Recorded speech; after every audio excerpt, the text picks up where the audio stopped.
My name is Brynn Ireland, and I work at the Marcia Sharp Center for Student Athletes. So I was hired last September as a graduate assistant for football academics, and basically my major duty is supervising the students that we hire on campus that go out and actually class check for our student athletes to make sure that they are going to class.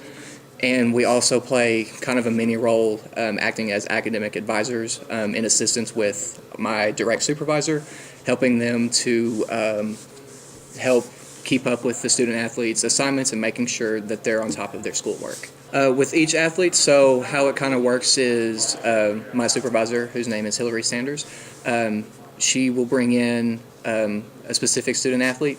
That student athlete will come in and meet with her. Hillary will have a meeting, kind of a simple meeting, and just go over the student athlete's assignments for the week, whether it's an exam, a paper, whether he or she has a group project or something of that sort, and she makes sure that the student athlete is aware when it's due, and making sure that student athlete is making progress to completing this assignment.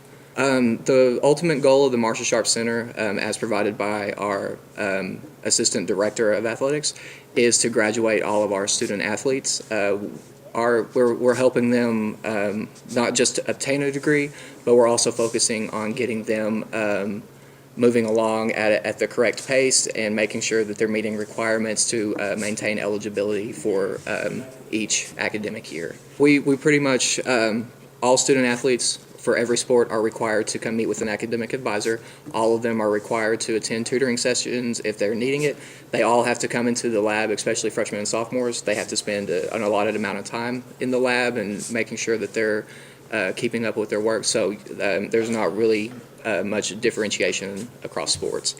I wouldn't say that they have a better chance. I think it's probably a popular belief. I think student athletes have more resources available than the average student. I think that student athletes have to work extremely hard to not pass and to obtain their degree in the long run.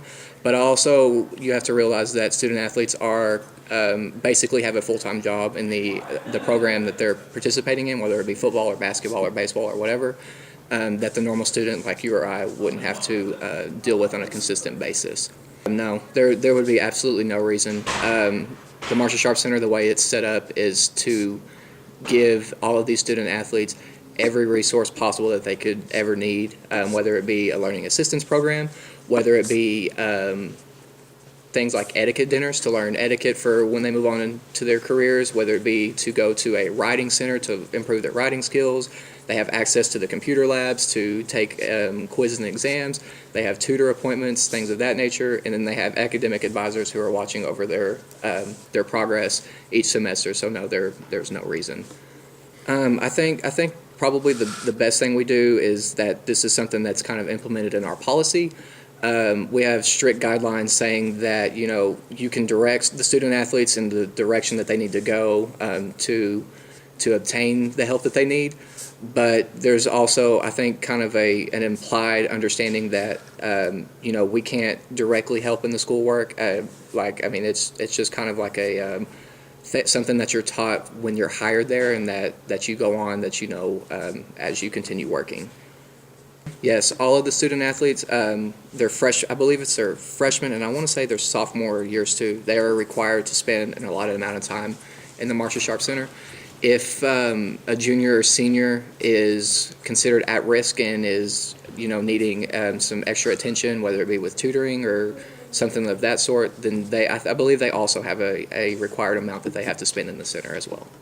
As long as the juniors and seniors are not considered what we call at risk, they're not required to spend an allotted amount of time. That's not to say that if they're not needing help with something for any type of reason that they can't come in for assistance, but they are still required to come in to meet with their academic advisors as needed. I'm not sure if that's on a per week basis. I believe it is. I believe that they have to meet with each academic advisor per week. Kind of what I touched on before. I wouldn't directly consider it unfair. I think that they have more resources available to them than the average student. So in a way, I guess you could say that they do have an unfair advantage. But at the same time, like I said earlier, you have to keep in mind that they're also working what probably should be considered as a full-time job, and their free time isn't as probably as flexible as a normal student. So I think in a way it kind of balances each other out. I think I think it would have been nice to at least know that those resources were available. It's not that some of the things that we have available for them aren't allowed for the normal student. It's kind of the fact that the normal student isn't really aware that they even exist. So I mentioned previously like the writing center. That's open for all students. It doesn't just pertain just to student athletes, but it's something while I was doing my undergrad here, I had no idea that a service like that was even available. And so I think it would have been nice to at least have the opportunity to know that if I ever did need help, that there would be somewhere for me to go. Probably the main thing that I would probably throw in is that I think a lot of people have the misperception that the Marcia Sharp Center is strictly there to aid student athletes in obtaining their degree. And while that is the truth, I guess in the long run, the biggest thing that we are concentrated in is progressing that student athlete along in a timely manner and getting them where they're eligible for their sports, and also that they're making progress toward their degree on a consistent basis. So if you think about it in the terms of, I actually spoke to my assistant director today, and this was something that she kind of mentioned that I had never really thought of.